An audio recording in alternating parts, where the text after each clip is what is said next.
पहले तो हमारे सिंधिया जी जानते हैं,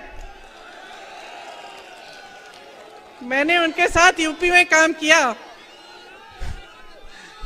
अब क्या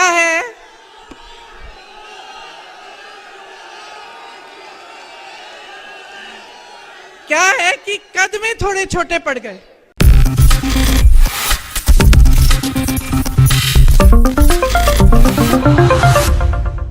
बीते शुक्रवार 17 नवंबर के दिन मध्य प्रदेश में मतदान हुए और अब इंतजार किया जा रहा है 3 दिसंबर का, जब 3 दिसंबर को नतीजे सामने आएंगे।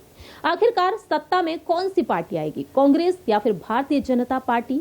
ये सवाल लगातार हर किसी के मन में बना हुआ है।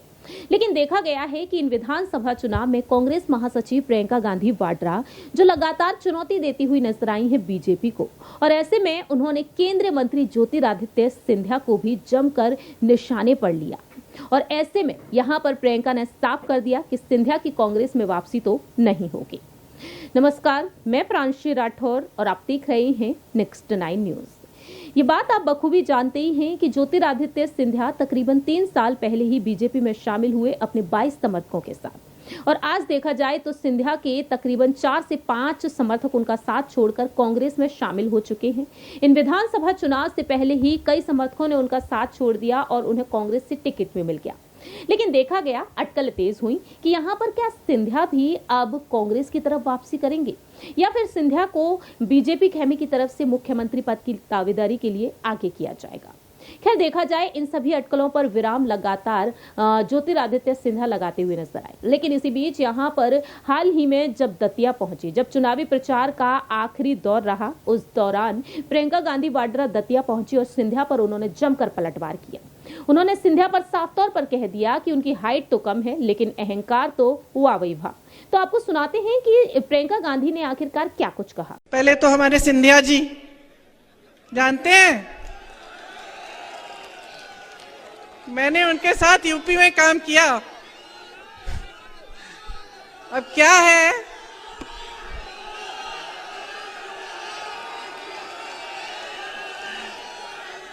कि कद में थोड़े छोटे पड़ गए हैं? लेकिन अहंकार में तो भाई वाह। जब हम काम कर रहे थे यूपी में काम कर रहे थे तो देखो, यूपी वालों की तो हम भी यूपी के हैं, आदत है हम लोग शिकायत, गुस्सा, नाराजगी सब निकाल देते हैं। महाराज बोलने की आदत नहीं है। लेकिन भैया उनके पास जो भी कार्यकर्ता जाता था कहते हैं दीदी कि हम क्या करें, महाराज महाराज कहना पड़ता है, हमारे मुंह से नहीं निकलता तो फिर कुछ काम ही नहीं होता हमारा। वैसे उन्होंने अपने परिवार की परंपरा अच्छे से निभाई है।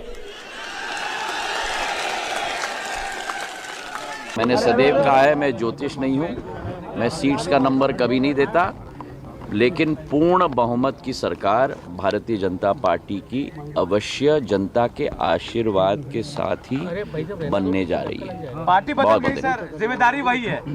जिम्मेदारी मध्य प्रदेश के नागरिक के रूप में है।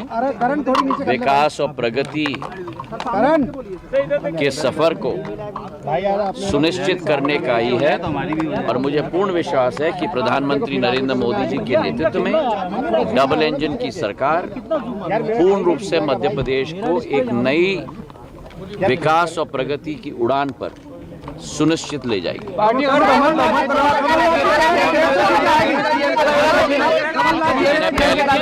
मैंने पहले से ही कहा है, मैं सीएम के रेस में नहीं हूँ, ना मैं कभी था ना आज हूँ।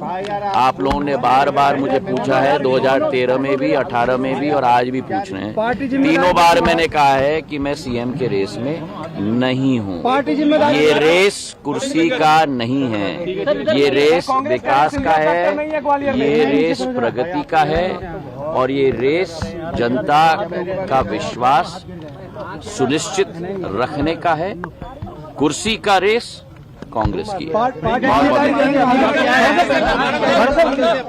आपने सुना कि प्रियंका गांधी किस तरह से यहाँ पर सिंधिया पर तंज कसती हुई नजर आई। सिंधिया परिवार पर भी उन्होंने बात रखी, लेकिन यहाँ पर उन्होंने ये साफ कर दिया कि देखिए, यहाँ पर हमारे खेमे में जिन्होंने हमें धोखा दिया, जो हमारी पार्टी के लिए गद्दार है, उनके लिए तो जगह नहीं है। ऐसे में सिंधिया ने भी पलटवार किया। सिंधिया का कहना साफ तौर पर रहा कि प्रियंका गांधी जी पार्ट टाइम नेत्री हैं। काबिलियत को कद से तौलने वाले अहंकार का पाठ पढ़ाने से पहले कृपया आईने में झांक लें। सिंधिया परिवार ने भ्रष्टाचारियों और वादा खिलाफियों के शासन को बार बार बदला और एक बार फिर जनता मध्य प्रदेश से आपका सूपड़ा साफ करने जा रही है। ना सिर्फ सिंधिया यहाँ पर रुके बल्कि उन्होंने काफी लंबा चौड़ा पोस्ट लिखा था सोशल मीडिया पर, और ऐसे में देखा गया कि दोनों के बीच जो आरोप प्रत्यारोप का सिलसिला नजर आया, इसको लेकर यहाँ पर आखिरकार मध्य प्रदेश में क्या कुछ सियासी असर देखने को मिलेगा। तो यहाँ पर राजनीतिक विश्लेषकों ने अपनी बात रखी है कि प्रियंका गांधी ने स्थिति साफ कर दी है कि कांग्रेस में सिंधिया की वापसी तो अब नहीं होगी। आपको बता दें कि विनोद अग्निहोत्री जो कहते हैं कि प्रियंका गांधी जानती हैं कि इस तरह के बयानों का लोगों पर क्या असर पड़ता है। उन्होंने कहा कि छुरा जो घोंपा गया है वह आप पर घोंपा गया है। इसका असर यह हुआ है कि नरोत्तम मिश्रा को यह बयान देना पड़ा कि अगर यहां कांग्रेस जीती है तो पाकिस्तान में पटाखे फूटेंगे। इस बयान के जरिए प्रियंका ने साफ किया कि सिंधिया की अब कांग्रेस में वापसी नहीं होने वाली। और एक और बात, जब अपना कोई चोट देता है तो उसका दर्द होता है। इस मामले में यही है, कहीं ना कहीं दर्द फूटना था। इसके बाद भी मैं मानता हूं कि प्रियंका गांधी को कद वाला बयान नहीं देना चाहिए था। हर्षवर्धन त्रिपाठी ने भी अपना बयान दिया। वह कहते हैं कि चुनाव में अगर किसी पर निजी और घटिया टिप्पणी की गई है तो उसका फायदा उसे ही हुआ है जिस पर टिप्पणी की गई है। प्रियंका गांधी ने जो टिप्पणी की वह बहुत ही अनुचित थी। उनकी टिप्पणी को वहां की जनता बिल्कुल पसंद नहीं करेगी। यहां तक कि दतिया की बात है तो नरोत्तम मिश्रा पिछली बार भी बहुत कम अंतर से जीते थे।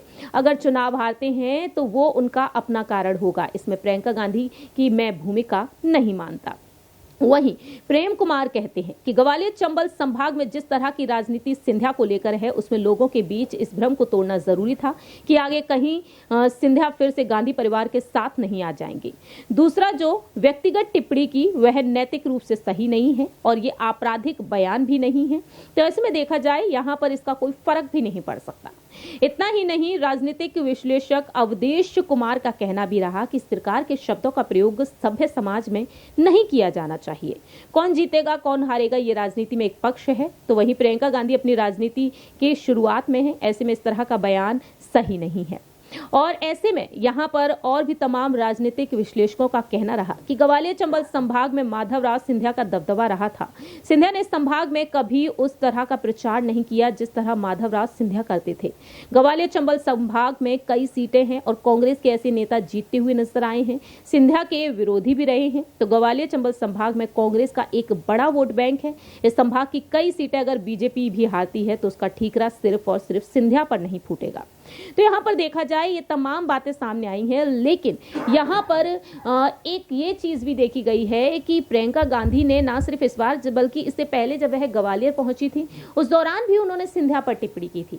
तो आने वाले दिनों में ये देखना होगा कि आखिरकार यहाँ पर सिंधिया अपनी रणनीतियों में कितना बदलाव लाएंगे और अगले 5 साल बाद क्या यहाँ पर बीजेपी के लिए मुख्यमंत्री पद की दावेदारी के लिए वह एक विकल्प वाकई में बनेंगे या फिर नहीं। क्योंकि महज 15 महीने में कमलनाथ की सरकार गिर गई जब 2018 में कांग्रेस ने चुनाव जीते और देखा गया कि यहाँ पर यही कहा गया कि कहीं ना कहीं उन्हें मुख्यमंत्री पद की चाहत थी जो उन्हें नहीं मिला।